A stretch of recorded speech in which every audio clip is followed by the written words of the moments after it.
so day 2 of PRI, day 3 of being here, yeah.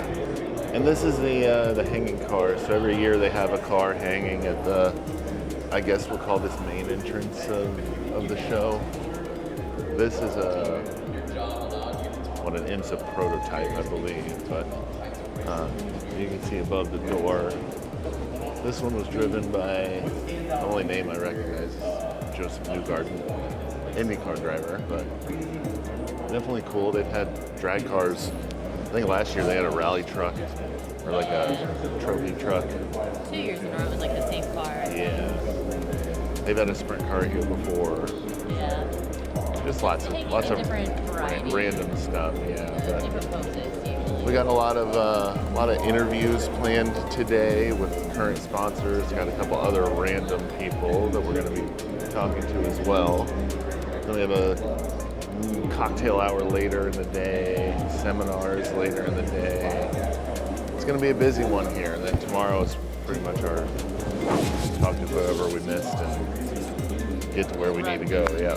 So still waiting on Jaron and Keegan to meet us up. I told them to meet us down here, but they are nowhere to be found so far. But yeah, ready to get day 2 started.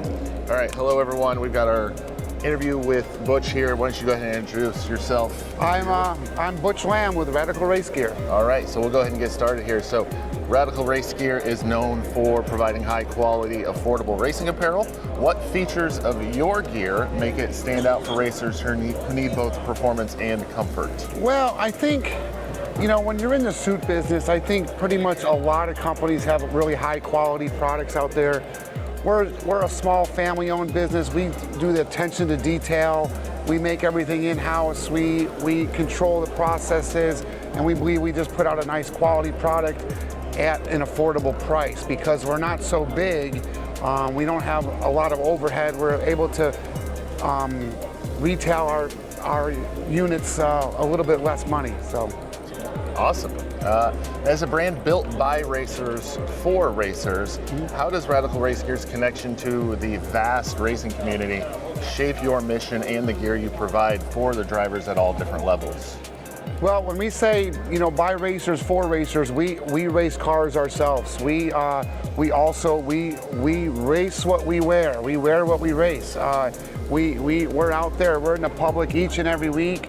We're wearing our product. We're showcasing it. We've been racing midgets with USAC for almost 20 years and just jumped to a sprint car this year. And it's been a big endeavor, but we're doing it and fumbling our way through it. But we just feel like we're out there in the public. We're with the racers. Racers come over every weekend and ask us about our products and all that. And we're out there with the people. Yeah. I grew up with a sprint car in the driveway, so you're speaking my language right now. So, all right, last question. So as the demands for safety and style in racing apparel evolve, how is Radical Race Gear staying ahead of that curve? And are there any exciting or new products or innovations on the horizon? Well, in the last 15 years, the fabrics, the Nomex fabrics that are coming out just keep getting lighter and lighter and lighter. And, the companies that build the Nomex fabric, and we get certified from SFI every couple of years. And I look at the fabrics myself and I'm like, wow, man, this stuff is thin, but man, it's still safe. So it's still, it meets the safety standards at SFI. And it just, we try to keep everybody safe. I'll give you a little testimonial. I had a driver call me Sunday morning, burned up in a fire on Saturday night, just this past Saturday night, left the fuel line loose and had a catastrophic fire, burned up pretty good. He said the suit did its job, burned his hands a little bit, but suit did its job, and so I was really grateful for that. And he said, I'll see you next week. Well, that's always good. So that's all the questions I've got for you. Where can everybody find you? Well, look us up, of course, on the website, radicalracegear.com. And, of course, Facebook and Instagram is Radical Race Gear. The Instagram was hacked a week ago, so we got a brand new one. We lost 17,000 followers, and kind of a nightmare, but the Facebook page is a really good avenue to find us, which is Radical Race Gear, and of course the website. You can also find them on our Linktree link, so that's linktree.com/Osman Racing. Butch, thank you very much. Thank you for being a supporter for It's however long it's been now. Greg, it's not a supporter, but it's a partnership. Yes, We've been with absolutely. Osman Racing for many, many years. We developed a friendship way back at the days. Long time ago. I'm talking 10 years. Yeah, so it's been a while. It's been a pleasure working with you guys. Yeah. Well, thanks, Butch. Appreciate All right, it. thank you.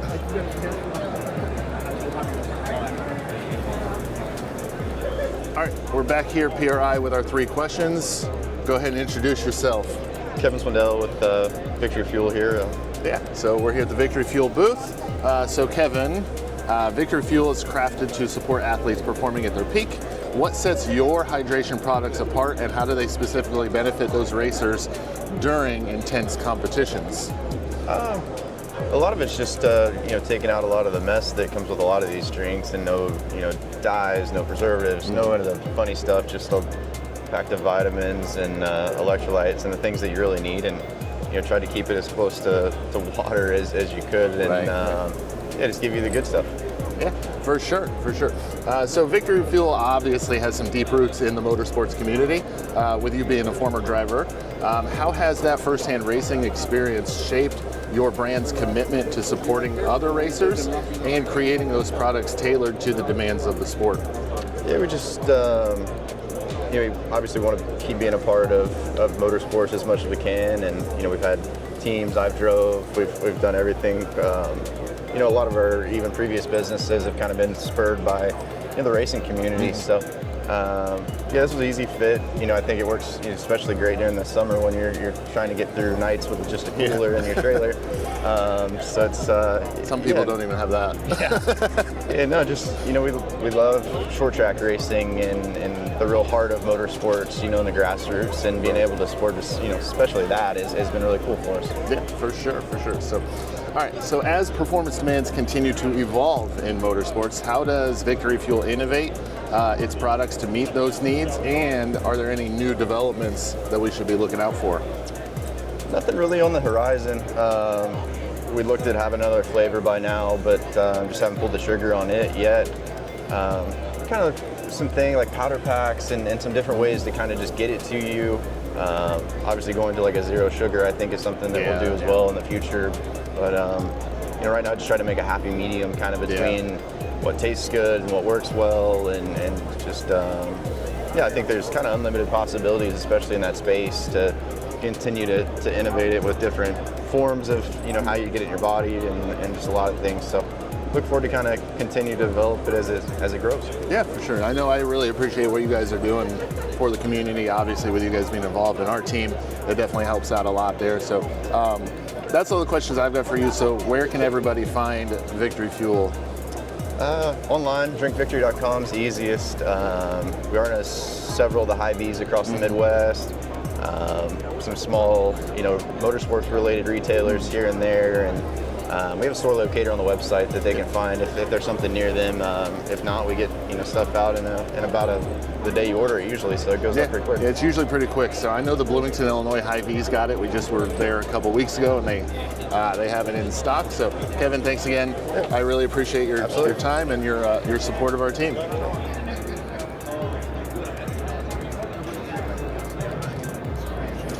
All right. Why don't you go ahead and introduce yourself and who you're with? I'm AJ Burns. I'm with Mayru Safety, new safety company. Launched a couple of years ago. We do head and neck restraints, and we have the first head and neck restraint on the market with a hydraulic shock absorber included.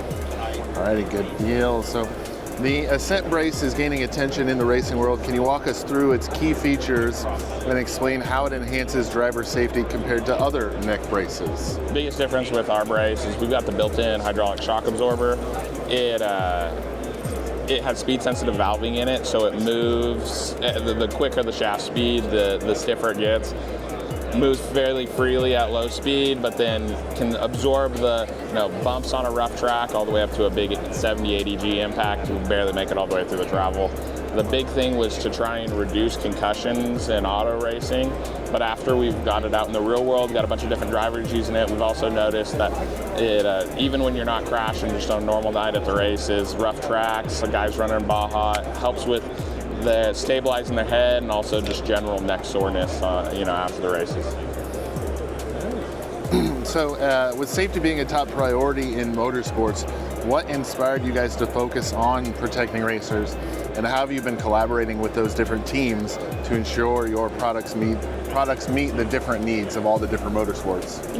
We're just racers. I was racing midgets, and I was crashing plenty of them and having some concussion issues, and so at the time we felt like there needed to be some innovation in the neck brace space, and hadn't been a ton over the last 15 years. And so my dad had a background doing suspension development in the motorcycle side, and if you looked at the other braces, they already had 3 or 4 inches of head movement based off of the slack and the tethers. So that movement was bought and paid for. So if we could turn that into dispersing energy, we thought that would be best. And so we started working on a shock absorber, and we started on this project in 2016, and we launched 2 years ago. So it's a little over 8 years in the making. And the nice part is we've had big guys like CJ Greaves and Tanner Holmes and sprint cars, and guys running the Baja, won the Baja 1000 in it. And so a lot of different guys, a lot of different types of cars, most anything you could get in America, different guys just taking off and running it, and made small tweaks here and there. We have some add-on pieces if you're needing adjustments, and we're small enough to where if you call the office, you'll normally get me on the phone. I can attest to that, 100%. So AJ helped me out quite a bit with a seatbelt issue when getting everything fitted in the car once we got to that point. So I can stand by that 100%. So last question. So with technology and safety standards constantly evolving, how have you innovated to stay at the forefront of driver protection, and are there any other exciting developments in the near future? When we launched this first brace, if it was up to me and my dad, this brace would have never hit the market, because we would have never stopped tinkering and making it better. At some point, you got to hit go and get it out in the real world. We saw some pretty scary crashes, both myself and some others. Just had to get it out, finalize one, get it out to the market. That being said, we never planned on just resting on this brace for the next 15, 20 years. We got a couple versions of the brace that are in the works now, hit at a couple different price points, and also some different fitments, get more drivers in it. Have something that we got a helmet in the works, some seat belts. Yeah, we're trying to become the brand and safety that you look for, the innovation. We might not get a huge percentage of the market share. That's not necessarily our target. We just want to be the innovators in the sport. Awesome. Well, I appreciate your time. Where can everybody find you guys? Meru-safety.com is our website, and then all of our social handles are just Meru Safety. Alrighty. Well, thank you very much. I appreciate your time. Absolutely. Thanks, Rick.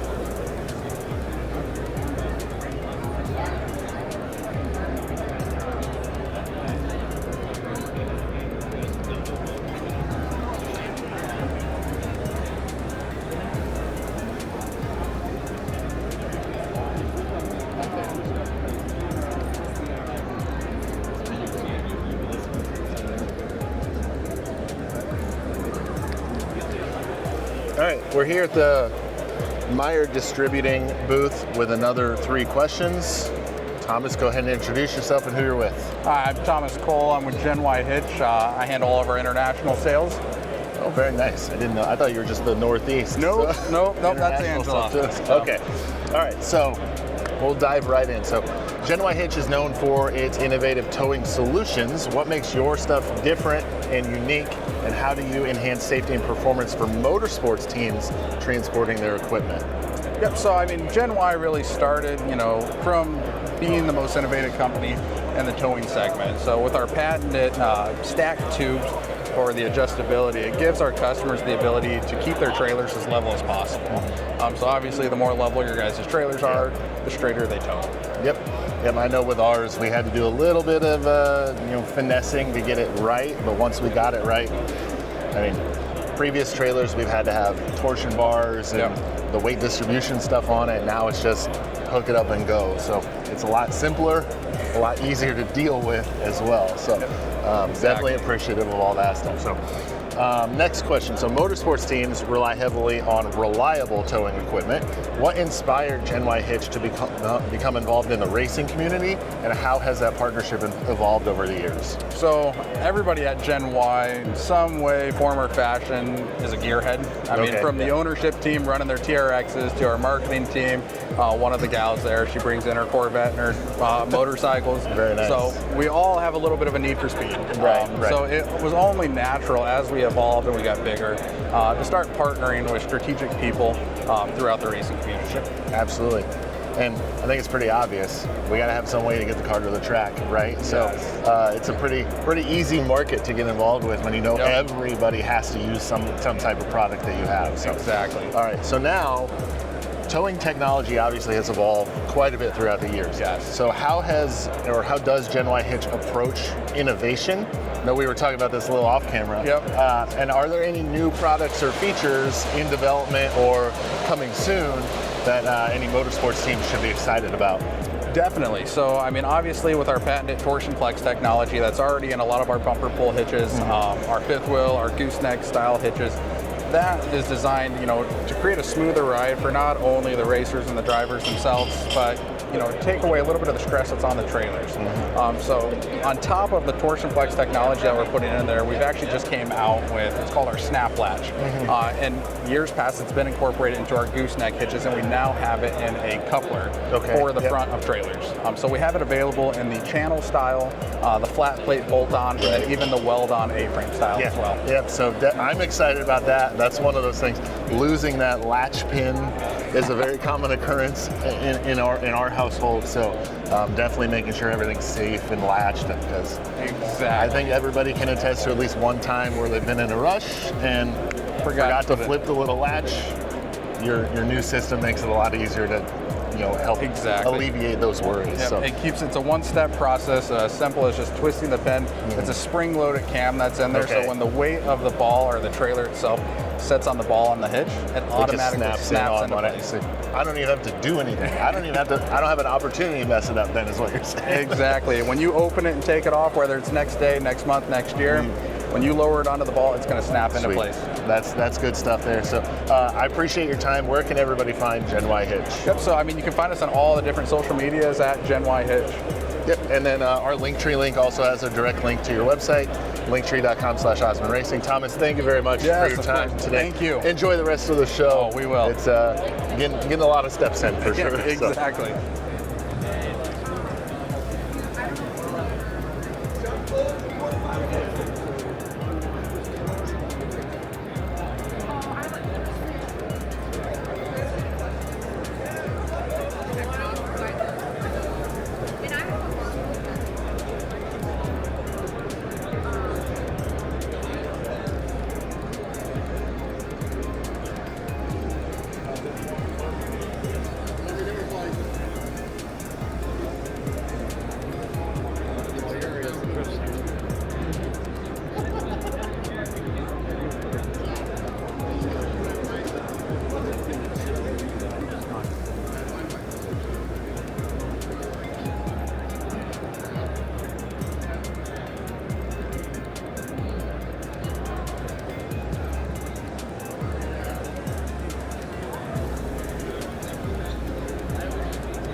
That's in good condition.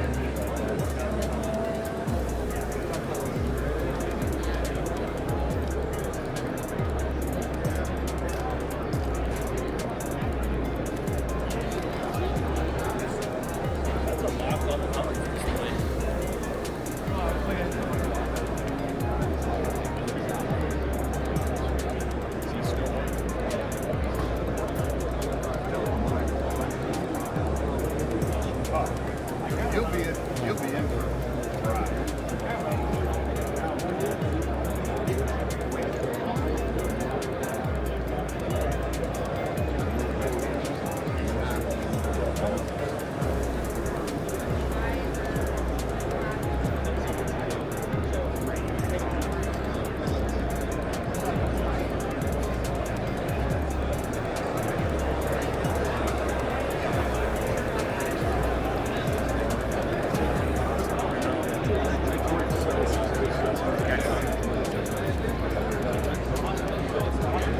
I want to get front guy's picture.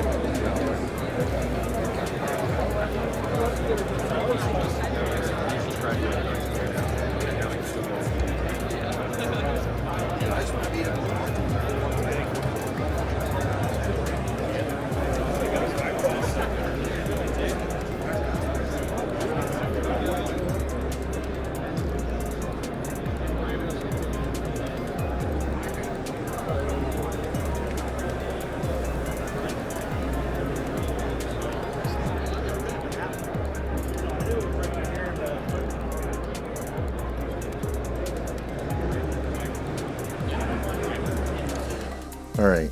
Hello, everybody. We're back here. Day 2 of PRI has completed. We're back in our room eating some Topper's pizza. It's very good. Talked to a lot of people today. A lot. Made some pretty good impressions, I think. Made some good connections. But yeah, I'm a little drained.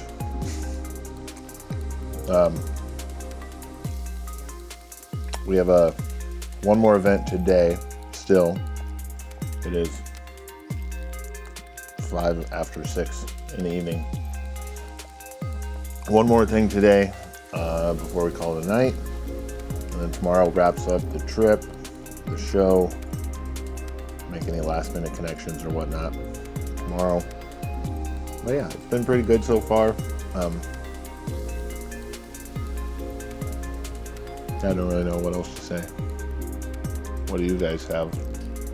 What? I mean, it was a good day. I'm glad I got more sleep than the first day, Yeah, that's for sure.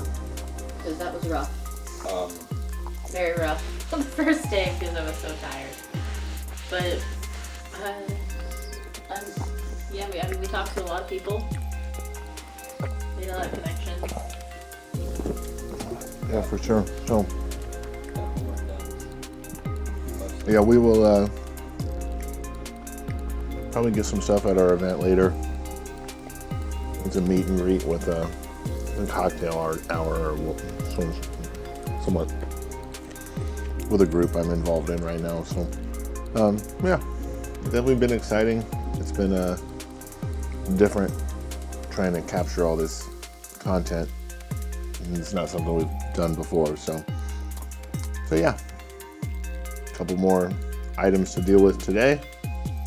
We'll wrap it up, and then we'll wrap the trip up tomorrow and head home. Oh, I don't have to move.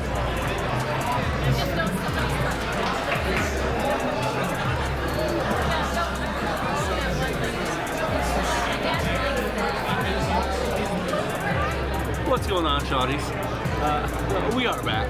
We're at the Distillery Tap here in Indianapolis, Indiana. We have ourselves a nice beer that's pretty empty. What did I say? You said distillery, that's up in... the depot. Oh, we're at the depot. We're at the District Tap here. We're gonna order ourselves a nice beer. We're rotating this camera. It's following me all the way around. Pretty sick. We're with Greg here and Keegan. We're having a great time. Now, if we flip this thing around... Vacation, we don't go on a vacation. There's Keegan. Hello, how's it going? Yo, what's up, guys? We're 24/7 live in Indy right now. We're 24/7 in Indianapolis right now. Please hit that like, subscribe, and follow. Thank you. That's your intro. That's our thing that we got going on there. See you later, buddy. All right. Hello, everyone. I am walking the streets of downtown Indianapolis now. There's a very heavy police presence at the moment, blocking off streets for reasons. But we're headed, I say we, but it's me. Jaron and Keegan are still at the bar. The sponsorship class I am enrolled in had a little meet and greet, so we went there. Tish went back to the hotel early. She wasn't feeling up to hanging out. I should state, it is about 10 till midnight on Friday, so yeah, definitely a long day, but a productive day. We talked to quite a few people, like I said earlier, and kind of got a good strategy for what we're going to be doing moving forward. So yeah, it's exciting to get to meet people who are in similar situations than you, looking to gain the same stuff, but maybe in a different discipline than what you are, or something like that. So kudos if any of those are actually watching this. So shout out to all those in the class. But yeah, I mean, it's, I love Indianapolis. Is a cool town. Anyway, I love being here. I had my bachelor party here, so it's definitely cool.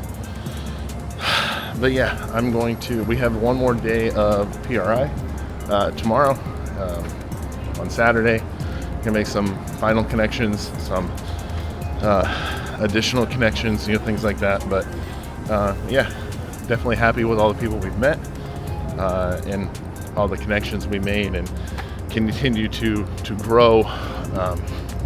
I'm just so thankful for everything we've got up until this point. Racing is not a easy thing to do, so having all of our partners involved and potential future partners as well, I'm so happy that we're able to do this stuff. So big thank you to everybody that's followed along on this journey, on this trip. We got one more day for you, one more day. I am headed back to the hotel right now. It is literally right across the street. You can also see Lucas Oil Stadium in the background. See if I can turn this around real quick. There you go. So a lot of construction going on as well. I was not aware of. But yeah, so there's that. Definitely, like I said, thankful for everything we've been able to do here this week. Probably finish up the show around noonish or shortly after. Hit up a few of the local stores that we normally hit up, and then head back home for the 3-hour drive. So we got one more coming at you tomorrow, but we'll wrap this up right now. Thank you all for watching. We're trying to grow the Osman Racing YouTube channel, so if anybody, or if you would please like the video, share the video, subscribe to the channel. Let us know what you like seeing, what you don't like seeing. Obviously we'll have the in-car stuff throughout the racing season in 25, the 25 and 25. But yeah, we'll be continuing that, obviously. And then if there's any behind the scenes stuff you want to see or anything like that, just let us know, and we'll do our best to try to accommodate that. But whew, running out of breath here. Like I said, that's going to do it for us here today. Like, share, subscribe, and yeah, thanks for watching. Catch you next time.